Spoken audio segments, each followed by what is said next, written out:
कि वो परमात्मा की खोज कर सके, क्योंकि परमात्मा की खोज हमारे अंदर जब तक उसे पाने की तड़प नहीं होती तब तक नहीं हो सकती। इसीलिए कहा है कि देवता भी जो बहुत ऊंचा पद होता है वह भी परमात्मा को प्राप्त नहीं कर सकते, क्योंकि उनके अंदर सुख को भोगने की इच्छा तो होती है, लेकिन परमात्मा की प्राप्ति की इच्छा नहीं होती, वो तड़प नहीं होती। मनुष्य के अंदर होती। मनुष्य सबसे बड़ा सुख भी त्याग कर परमात्मा की प्राप्ति करना चाहता है। हमारे सामने उदाहरण है, इतिहास में ऐसे राजा महाराजा हुए, ऐसे लोग हुए जिन्हें सब तरह की सुख सुविधाएं उपलब्ध थी, लेकिन उन्हें लात मारकर वो जंगलों में चले गए, कष्ट उठाया, भूखे प्यासे रहे परमात्मा की प्राप्ति करने के लिए। राजकुमार सिद्धार्थ का जिक्र आता है, राजपाट छोड़कर जंगल में गए, 12 साल तक घोर तपस्या की और तब परमात्मा की प्राप्ति अपने अंदर की।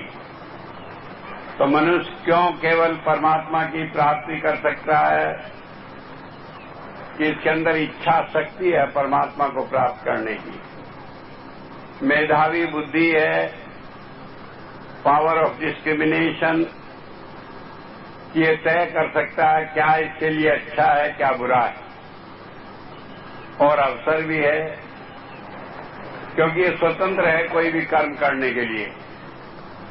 आपका मन करा आप सत्संग में चले आए, आपका मन होता इस वक्त कोई टीवी सीरियल आता वो देख सकते थे, ताश खेल सकते थे, कई और दूसरे दुनिया के कामों में लगे रह सकते थे। लेकिन जब मन करा कि सत्संग में जाना है तो 1000 काम छोड़कर चले आए। दूसरों के अंदर ये स्वतंत्रता नहीं है। मान लो हमारे घर में एक घोड़ा है, उसे कोई लाख समझा जाए कि सत्संग है वहां आ जाना, वो नहीं आ सकता। क्यों नहीं आ सकता? वो मालिक की इच्छा के अनुसार बंधा हुआ। मान लो एक सांप है, वो आ भी जाए चलकर रेंग कर, हम उसे मार डालेंगे, सोचेंगे हमें काट लेगा, वो सत्संग का लाभ नहीं उठा सकता, क्योंकि उसकी परिस्थितियां उसके अनुकूल नहीं है। लेकिन मनुष्य के अंदर ये सारी विशेषताएं हैं और इसलिए मनुष्य योनि इस दुनिया की सर्वश्रेष्ठ योनि कही गई है, क्योंकि इस योनि में आकर अगर हम चाहें तो इस सारे जन्म मरण से छुटकारा पाकर परमपिता के घर वापिस जा सकते हैं, दुखों से छुटकारा पा सकते हैं, मोक्ष प्राप्त कर सकते हैं।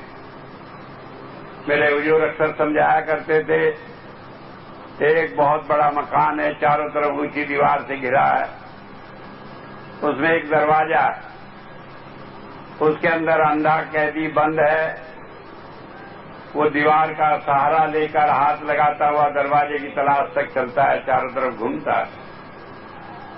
लेकिन अगर उसकी बदकिस्मती हुई और जहां दरवाजा आया वहां सिर खुजाने लगा, चलता रहा, दरवाजा निकल गया, फिर सारी दीवार के सारे चक्कर काटना पड़ेगा और न जाने कब नंबर आए दोबारा दरवाजा मिलने का। तो इसी तरह संसार में आकर मनुष्य की योनि भी पाई हमने और दुनिया के भोग में लग गए, तो कहा पौड़ी छूट गई फिर हाथ न आवे, पहले जन्म गवाया। ये मौका छूट जाता है हाथ से और ये मनुष्य जीवन जो बड़े भागों से हमें मिला था व्यर्थ चला जाता है। तो ये बात तो समझाइए कि मनुष्य का जीवन पाकर हमारा काम परमात्मा की भक्ति करना, उसे प्रायोरिटी दें, उस पर ध्यान दें। कई बार होता है दुनिया के कामों में फंसकर हम परमात्मा की भक्ति को भूल जाते हैं, कहते हैं ये बाल बच्चे दिए हैं परमात्मा ने, इनकी सेवा करना भी हमारा धर्म है। इस समाज में रह रहे हैं, दूसरों की सेवा करना भी धर्म है। जीवन उपार्जन के लिए धन कमाना भी जरूरी है। और इन्हीं बातों को सोच सोचकर हम जब खुद देश होता है मनुष्य जीवन का, उसे भूल जाते हैं। हमें ये याद रखना चाहिए कि हमारे जीवन हमारे पिछले जन्मों के कर्मों का भोगने का एक अवसर है। सारी चीजें मनुष्य जीवन में आने से पहले जो जिस समय हमें करनी होती है, परमात्मा हमारे पूर्व जन्म के कर्मों के अनुसार निश्चित कर देता है। ये हमारे हाथ में नहीं कि हमारे एक बच्चा हो जाए, दो हो जाए, पढ़ा लिखा हो जाए, नालायक हो जाए। सब पहले से निश्चित होता है और उसी तरह के सारे काम होते चले जाते हैं। इस जीवन में हम सारे पिछले कर्मों को भोगने के लिए एक पराधीन कैदी की तरह हैं। अगर स्वतंत्रता है तो परमात्मा की भक्ति करने की है। अगर हमने मनुष्य का जीवन पाया और परमात्मा की भक्ति नहीं की तो ये सारा जीवन व्यर्थ चला गया, इसका कोई लाभ नहीं। बाइबल में कहा, what does it profit a man if he gains the possessions of the whole world and loses his own self. अगर हमने अपने आप को जाना नहीं और दुनिया की सारी धन दौलत इकट्ठी कर दी तो हमने अपने जीवन को व्यर्थ गंवा दिया, इसका कोई लाभ नहीं उठाया। क्योंकि जो चीज इकट्ठी की वो यही छूट जानी है। जो हमारे काम आने वाली चीज थी परमात्मा की भक्ति, वो हमने की नहीं। तो इसलिए कहा है कि हम अपने जीवन में लक्ष्य निश्चित करें कि हम परमात्मा की भक्ति करना चाहते हैं। और परमात्मा की भक्ति करना क्या है? परमात्मा कोई अलग अलग नहीं कि भगवान बुद्ध परमात्मा है, ईसा मसीह है, राम है, कृष्ण है। परमात्मा एक ही है और वो परमात्मा भी हमारे अंदर है, कहीं हमसे दूर नहीं।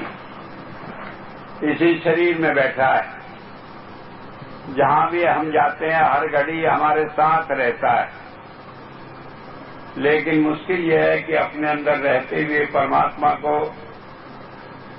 हम जान नहीं पाते। क्यों नहीं जान पाते? कि हमारे और परमात्मा के बीच में मन आड़े आ जाता है।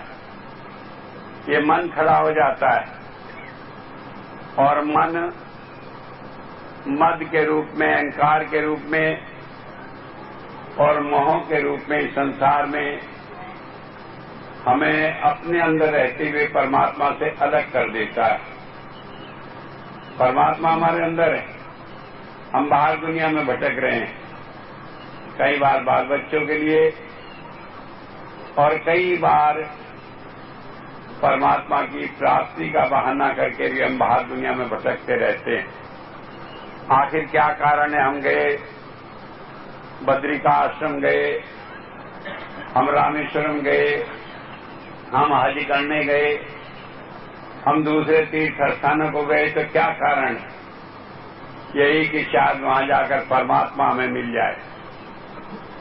लेकिन हम ये भूल जाते हैं कि अगर परमात्मा हमें इस शहर में नहीं मिला जिसमें हम रह रहे, परमात्मा हमें हमारे शरीर के अंदर नहीं मिला जो हमारे साथ हर घड़ी है, तो हमें कहीं बाहर परमात्मा मिलना नहीं। क्योंकि चीज तो अंदर है, ढूंढ बाहर रहे हैं तो कैसे मिलेगा? लेकिन सवाल यह है कि छोटी सी बात कि परमात्मा हमारे अंदर है और हम उसे अंदर न ढूंढकर बाहर धक्कर खाते रहते हैं। इसका क्या कारण है? इसका कारण एक छोटी सी भूल है कि हमने कोशिश की परमात्मा अंदर मिला नहीं, शायद बाहर मिल जाए। मनुष्य का ये अहंकार है कि शायद वो अपनी बुद्धि से कुछ नई बात करके दिखा दे। लेकिन वो उसमें फेल हो जाता है, उसमें असफल हो जाता है, क्योंकि लाख कोशिश कर लें, परमात्मा बाहर कहीं मिला नहीं, किसी को नहीं मिला, न किसी को मिलेगा। जिसे मिला इस शरीर के अंदर मिला। वैसे तो परमात्मा के लिए दो बातें हमेशा कही जाती हैं। कोई लोग कहते हैं कि परमात्मा किसी को मिला नहीं, बेकार परेशान हो रहे हो, मिलेगा नहीं। नेति नेति अनअप्रोचेबल है, अनवेरीफाइएबल है, उसे कोई देख नहीं सका तो हम कैसे देख लेंगे। इस तरह की बातें लोगों ने कह दी। और दूसरे लोग हैं जिन्होंने कहा हमने परमात्मा को देखा। कबीर साहब हैं जैसे, उन्होंने कहा अल्लाह अलख ने जाई लखिया, गुर गुड़ दीना मीठा, तो कबीर मेरी शंका ना थी, सर्व ने अंजन दिखा। कि परमात्मा अलग है, कोई से आंख से देख नहीं सकता, लेकिन गुरु ने बहुत आसान तरीका बता दिया। और जब उसने वो तरीका बताया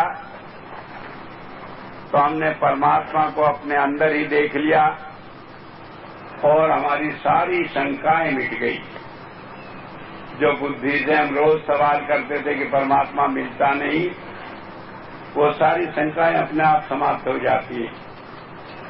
क्योंकि जो भी सवाल पैदा होता है कि कैसे हम परमात्मा को देखेंगे, किस रूप में देखेंगे, कैसे हम जाने वो परमात्मा है, उन सब का जवाब हमारे अंदर ही अपने आप मिल जाता है। तो जब संत आता है वो हमें परमात्मा को दिखाता है। संत क्या है? वो हमारे जैसा ही एक इंसान है, हमारे बीच में ही। जैसे और लोग रहे, पैदा हुए, बड़े हुए, इसी तरह वो भी हुआ है। बाइबल में, इस कुरान में शरीफ में कहा है कि मैंने तुम्हारे अपने बीच में से ही तुम्हारे रहनुमा को भेजा है। खुदा ने हमारी अपनी बिरादरी में से, हम लोगों के बीच में से ही हमारा मार्गदर्शक और संत तैयार किया है। संत कोई अलग से नहीं आता, संत कोई एक जात विशेष से नहीं आता कि वो पंडित आएगा, सैयद आएगा या वो फलाई जात का होगा। दुनिया में कोई जाति ऐसी नहीं, दुनिया में कोई देश ऐसा नहीं जहां संत न हुआ। हमने देखा जिसे हम कहते हैं छूत चमार जाति, उसमें भी संत हुए हैं, रविदास जी महाराज। हमने देखा भंगी जिन्हें कहते हैं कि वो गंदगी साफ करते हैं, वो छूना नहीं किए, उनमें भी वाल्मीकि संत हुए। हमने देखा छीपा जो कपड़े छापने का काम करते हैं, उसमें नामदेव जी महाराज हुए। कौन जात गिनाएं, किन की बात करें, पढ़े लिखों में, बेपढ़े लिखों में, कालों में, गोरों में, गरीब में, अमीर में, राजघरानों में और ऐसी जगह जहां पर एक वक्त खाने की रोटी नहीं जुटती, उन सारे परिवार में भी संत हुए। क्योंकि संत का दुनिया की चीजों से कोई ताल्लुक नहीं, वो तो परमात्मा के नियम को, उसके धर्म को, उसके रास्ते को हमें दिखाने के लिए आता है। और वो जिस परिस्थिति में आता है उसमें आकर हमारे सामने एक उदाहरण रखता है कि हर आदमी, चाहे किसी जाति से हो, पढ़ा हो, बेपढ़ा लिखा हो, गरीब हो, अमीर हो, हर एक कोई उस परमात्मा को प्राप्त कर सकता है। हमारे सामने उदाहरण है राजा जनक का। राजा हुए, उन्होंने भी परमात्मा को पाया, वो भी संत हुए। और हमारे सामने उदाहरण है, बाइबल में कहा है कि एक सुई के नाके से ऊंट निकल जाए, ये तो संभव है, लेकिन रईस आदमी परमात्मा को प्राप्त कर ले, ये संभव नहीं। ईसा मसीह ने ये बात कही। पहली बात है, सुई के नाके से कोई ऊंट नहीं निकल सकता। ऊंट की पूंछ का बाल भी निकलना मुश्किल है। लेकिन कहा कि फिर भी पैसे वाला आदमी परमात्मा को पा नहीं सकता। लेकिन ईसा मसीह का अपना एक शिष्य था जिसने, जो रईस था, गवर्नर था उस समय में, वो उनकी भक्ति करा और उसने उस चीज को प्राप्त किया। तो रईस होना ये नहीं कि हमारे पास में पैसा है, रईस होना यह है कि हम पैसे के मोह में फंसे पड़े हैं।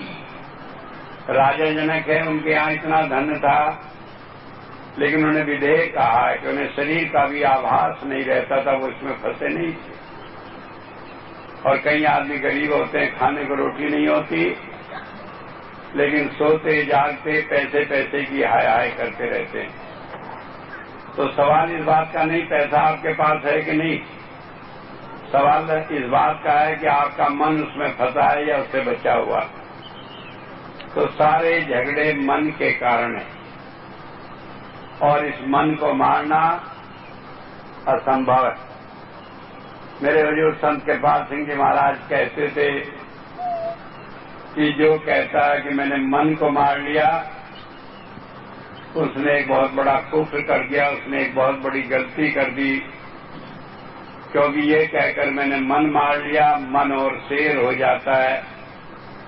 ये कहता अच्छा बेवकूफ है, वो समझ रहा है मैं मर गया हूं, लेकिन अब मैं ज्यादा ताकत से इसके ऊपर हमला कर सकता हूं। ये मन मरता नहीं, इसका एक ही तरीका है। हुजूर कहा करते थे कि मन जब इतना जबर है, इतना ताकतवर है और इतना निकम्मा है, सारा काम ही बिगड़ता है, अच्छा काम ही करता ही नहीं, तो इसे ठाकर गुरु को दे दो। कहने लगे तुम संभालो इसे, हमसे तो संभलता नहीं। यही बात गुरबाणी में कही है, कहा जिसका ग्रह तिन दिया ताला, कुंजी गुर हाथ सफाई, कोट उपाय करो नहीं बूझे, बिन सतगुर शरणाई। ये शरीर परमात्मा का घर है, वो इसके अंदर बैठा है। बाहर दरवाजे पर ताला लगा दिया। कहाँ है दरवाजा? इसमें 9 द्वारे हैं शरीर के अंदर, जिनसे हमारा ख्याल बाहर जाता है, और 9 द्वारों के ऊपर 10वां द्वार है जो अंदर घर में जाता है, तो वहां पर ताला लगा दिया। उधर हमारा ख्याल जाता ही नहीं 10वें द्वार में, और ताला लगाकर कुंजी, उसकी चाली गुरु के हाथ में सौंप दी। सारे धर्म ग्रंथों में बात आई है। ईसा मसीह ने कहा पीटर हेल्दी की कि मैंने पीटर एक प्रतीक है आज्ञाकारी शिष्य का, कि मैंने उसे ताली सौंप दिया इस घर की। और ये बात गुरबाणी में कही कि संत परमात्मा ने इस घर की चाबी गुरु को सौंप दी। अब कैसे मिले वो चाबी? जब गुरु खुश हो जाए। और गुरु खुश होने का एक ही तरीका है, वो हमसे कुछ लेता नहीं, लेकिन वो कुछ हमारे पास छोड़ता भी नहीं। जब तक हमारे पास जरा सा भी एहसास बना रहता है ये चीज हमारा है, तब तक माफ करना गुरु हमारा नहीं हो सकता। मुझे याद है घटना, राजा जनक अष्टावक्र के पास गए, कहा मुझे ज्ञान दे दो। उन्होंने कहा गुरु दक्षिणा देनी पड़ेगी कि मैं तैयार हूं। कहने लगे प्रतिज्ञा करो। उन्होंने जल उनके हाथ पर रखा, प्रतिज्ञा कराई, और कहने लगे गुरु दक्षिणा में अपना तन, अपना मन, अपना धन मुझे दे दो। राजा ने प्रतिज्ञा कर ली, दे दी। कहने लगे अच्छा जाकर वहां बैठ जाओ, जनता के जूतों में जहां निकले हैं, जैसे इधर जूते निकले हैं, का वहां जाकर जूतों में बैठो। अब राजा था, उसे हुक्म हुआ जूतों में बैठो, जाकर बैठ गया। अपने मन को किसी तरह तसल्ली करी, लेकिन कहने लगे कि राजा तुम कहां बैठे हो? ये अहंकार तोड़ना था कि उसे ख्याल हो कि जूतों में बैठा हूं। कहने लगे मैं जनता के जूतों में बैठा हूं। आपने हुक्म दिया था। कहने लगे तुम्हारा मन कहां जा रहा है? कहने लगे कभी रानियों में जा रहा है, कभी फौज में जा रहा है, कभी हाथियों में, दूसरी चीजों में जा रहा है। कहने लगे तुम्हें मालूम है तुमने ये धन मुझे दे दिया था, कहने लगे हाँ महाराज दिया तो था कि खबरदार अपने मन को मेरे धन में ले गए, तुम चोर हो अगर इसे यहां लाते हो, ये तुम्हारा नहीं है मेरा है, और मेरी चीज में तुम बिना सोचे क्यों आ रहे हो। राजा ने कोशिश की, मन को रोका, तो कहने लगे मन का क्या हाल है अब। कहने लगे कभी उड़कर इधर जाता है, कभी उधर जाता है, कभी उधर जाता है, लेकिन सब जगह सोचता है ये मेरी नहीं, तो उड़कर दोबारा यही लौट आता है। जैसे पानी के जहाज पर बैठा हुआ पक्षी मस्तूल से उड़कर इधर उधर जाता है, कहीं जगह नहीं होती, दोबारा वहीं लौट कर आ जाता है। कहने लगे ऐसी मेरी हालत। कहने लगे तुम्हें खबर है तुमने ये मन दिया था मुझे। कहने लगे हाँ दिया। कहने लगे तुम्हें क्या हक है इस मन को इधर उधर उड़ाने का, ये तो तुम्हारा है नहीं। कहने लगे अच्छा मैं ख्याल रखूंगा।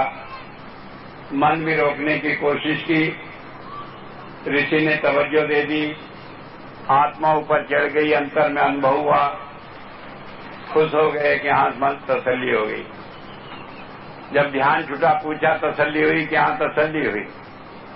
कहने लगे अच्छा ये तुम्हारा धन, ये मन और ये तन मैं तुम्हें देता हूं प्रसाद में, इससे काम तो लोगे लेकिन याद रखोगे ये गुरु का है, इससे कोई ऐसा काम नहीं करोगे जो गुरु की चीज से नहीं कर सकते। अगर गुरु का धन है तो उससे आप ऐसे नहीं लुटा सकते कि शराब में लुटा दें, दूसरे काम में लुटा दें। अगर गुरु का ये तन है तो इसे बुरे काम में नहीं लगा सकते। लाख बार सोचोगे ये गुरु का तन है, इसे कहाँ लगाएं कहाँ न लगाएं। और अगर ये गुरु का मन है तो आप इसे इधर उधर लगा नहीं सकते, सोच भी नहीं सकते। मुझे याद है घटना, गुरु गोविंद सिंह जी महाराज के यहाँ एक शिष्य रहता था, 25 साल का हो गया, उसके घर वाले आए, कहने लगे महाराज जी हमारा लड़का आपकी सेवा में था और हम चाहते हैं सेवा में ही रहे, लेकिन ऐसा है कि माँ बाप की इच्छा होती है, एक फर्ज है इसकी शादी कर दें और फिर ये 5-7 दिन बाद यही आ जाएगा, आप इसे 15 दिन की छुट्टी दे दो। गुरु साहब कुछ कहते इससे पहले वो कहने लगा नहीं मैं शादी नहीं कराऊंगा, मैंने तो गुरु की सेवा में अपना तन दिया है, मन दिया है, धन दिया है, और फिर दूसरी बात यह मेरी फुर्सती नहीं, मैं शादी करा के घर गृहस्थ मैं नहीं कराऊंगा। लेकिन संत तो जानते, हम नहीं जानते हमारा मन क्या क्या सोच रहा है, वो जानता है ये क्या सोचेगा।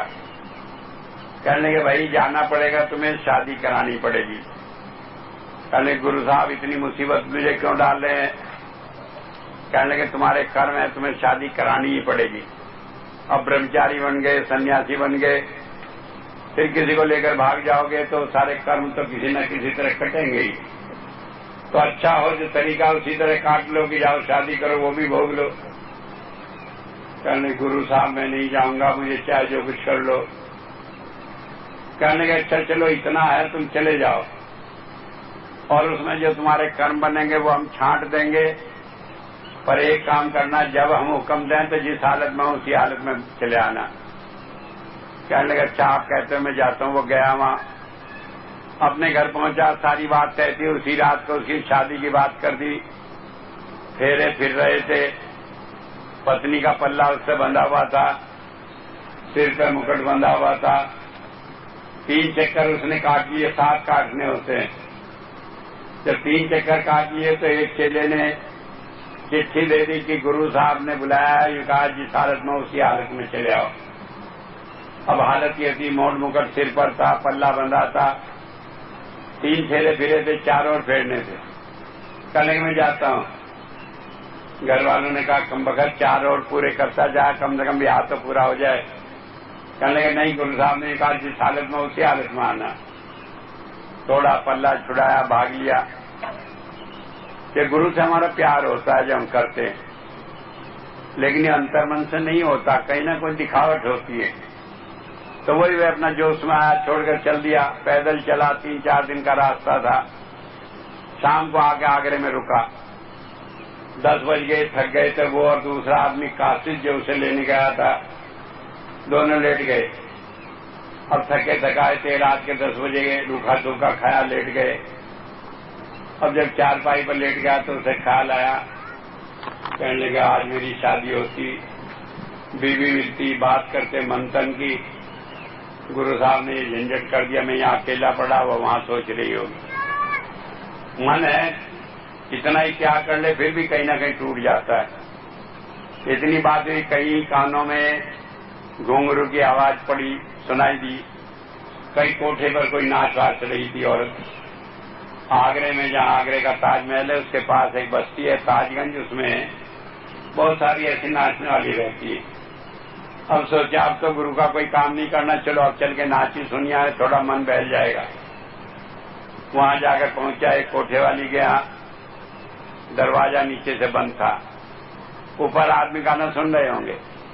थोड़ी देर बैठा रहा, फिर खटखटाया, ऊपर से एक आदमी आया, आकर कहने लगा दूसरे आदमी गाना सुन रहे, अभी तुम्हारा नंबर नहीं है, बैठे रहो। सो गया, वहीं पड़ा हुआ, फिर आंख खुली, फिर खटखटाया, 3-4 दफे खटखटाया। 4 बज गए सुबह के। जब 4 बज गए तो उधर से एक आदमी जा रहा है, वो कहने लगा भाई मैंने तुम्हें कहीं देखा है। अब जो लाया तो सारी रात का था, कहने लगा मुझे कहां देखा होगा, मेरे माँ बाप ने बचपन में गुरु के दरवाजे पर डाल दिया था, 25 साल वहीं रहा, 3 दिन की छुट्टी लेकर आया था, इस बीच में तुमने कहां देख लिया होगा। जब ये बात कही तो वो आदमी कहने लगा अरे 25 साल गुरु की सेवा में रहे, तुम्हारी मत मारी गई, यहाँ क्या कर रहे हो, यहाँ तुम्हारा क्या काम है। अब उसे ख्याल आया कि गलती तो बहुत जबरदस्त की, भागा वहां से, भागम भाग पहुंचा पंजाब में गुरु के दरबार में। अब ये संत देखने को ऐसे मालूम पड़ते हैं जैसे आधे सोए आधे जगहों कुछ सुन रहे हैं, कुछ नहीं, कुछ बात हुई नहीं हुई। तो वो भी अपना ड्रामा करे पड़े थे, चारपाई बिछाकर उस पर लेटे थे, संगत बैठी थी। वो दूसरा आदमी कहा, कहने लगे जी मैं इसे ले आया जिसे आपने लाने को कहा था। गुरु साहब ने करवट लेकर दूसरी तरफ को कर लिया मुंह, और सोचा शायद सुनाना, उधर जाके कहा गुरु साहब मैं इसे ले आया। फिर उन्होंने इधर को करवट बदल ली। अब वो आदमी सोचने लगा रात तो इन्हें इतनी बेचैनी थी, कह दिया जिस हालत में उसी हालत में आ जाओ, मेरी शादी भी पूरी नहीं होने दी, और अब ये सो रहे हैं बड़े आराम से, इनको कोई दिक्कत ही नहीं, इन्हें क्या बिगड़ा, बिगड़ा तो मेरा बिगड़ा। जब ये बात उसने अपने मन में सोची तो गुरु साहब उठकर बैठ गए, कहने लगे तैने मुझे बड़ा परेशान किया। कहने क्या किया गुरु साहब, कि सारी रात तो वहां परेशान किया। कहने कहा कि जहां तू दरवाजे पे बैठा था, अंदर घुसना चाह रहा था, मैं अंदर खड़ा था तो अंदर ना आ जाए, और जो बार बार आदमी आकर कहता था, कहने लगे कि ऊपर कोई है, वो मैं ही था वहां तुम्हें बताने। और फिर उसके बाद वहां से समझा के लाया, सारी रात जगा था, अब सो रहा हूं, जरा देर सोने नहीं दे रहा। कहने लगे आप तो सारी बात मालूम है, मुझे तो कुछ मालूम नहीं। तो बात ये समझ लेनी है, संत सारी जानता है, और वो हमारे लिए जैसा उचित होता है वैसा उपाय करके हमारे इस मन को काबू कराता है। कई बार जब हमारा मन ज्यादा जोर मारता है, वो कह देता है अच्छा भाई ऐसे ही कर लो जैसे तुम ठीक कर रहे हो। बात पर जो चक्कर लगती है, समझते हैं तुम गलती तो आता है कहने की गुरु साहब आपकी बात ही ठीक थी, मैंने मानी नहीं। तो होता है इस तरह हमें इस दुनिया में समझा कर, क्योंकि जबरदस्ती कोई आदमी कुछ नहीं कर सकता। ये मन इतना प्रबल है, आप जबरदस्ती कुछ ही करने से सुखाकर हड्डियों का ढेर कर दें, तब भी शरीर में से, इन हड्डियों में से अहंकार की बू आती रहेगी। ये मन मरता है तो गुरु की शरण में जाने से मरता है। तो इसलिए बताया कि इस युग में, और जब से ये दुनिया बनी तब से एक ही तरीका है, अगर हमें पूर्ण पुरुष की संगत मिल जाए, हम उसके चरणों में बैठ जाएं, तो हम चाहे कितने ही जंजाल में क्यों न हो। कहा कबीर साहब ने, गुरु बसे बनारसी सिख सात समुंदर थी, कि गुरु यहां बैठा है और सिख जो है चाहे अमेरिका में बैठा हो, बिना तार के, बिना किसी चीज के, उसका कनेक्शन हमेशा सिख से जुड़ा है, कोई बात उसकी छिपी नहीं। और इतना नहीं छिपी हो, बल्कि जब जरूरत होता है तो पूरा संदेश वहां देता है। अब टेलीफोन आ गए, मोबाइल टेलीफोन लगाए फिरते हैं कान से कहीं भी।